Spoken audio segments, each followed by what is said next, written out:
Kasado na ang isang malalim na investigasyon sa umano'y espionage activity ng isang Chinese national at dalawang kasabwat na Pinoy na nahuli noong isang linggo.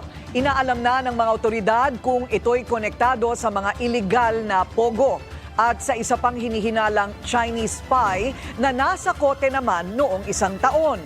Ang detalye sa agenda report ni Francis Folve.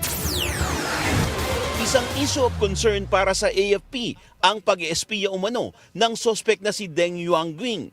Pero hindi pa nito masabi kung may nakompromiso bang intelligence o national security operation. Ilan sa mga na-recover mula sa Chinese national ang high-precision topographic mapping at 3D modeling ng ilang mahahalagang infrastructure at military installation. Lumabas din sa investigasyon na matagal na pala sa bansa ang sospek. Nakaikot na raw siya sa maraming lugar at nagpakasal pa sa isang Pinay. Beginning December of 2024, the said Chinese national directed trips for over a month in the Luzon mainland, and they utilized their equipment to map and survey critical infrastructures and strategic areas to include military installations, ports, malls, communications grids, energy grid, and major seaports and airports covering major routes from the northernmost point of Luzon down to the Bicol region. This Chinese national achieved this through a network of financiers, technical experts, which are also Chinese nationals, and support personnel accordingly. Isa pang anggulo na bubulat-latin ay kung may kaugnayan ng spy activity sa nalansag na pogo sa bansa.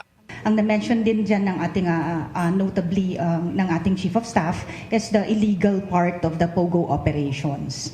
So how everything forms part of a bigger picture, that is what we intend to achieve with all of this intel gathering that we're making.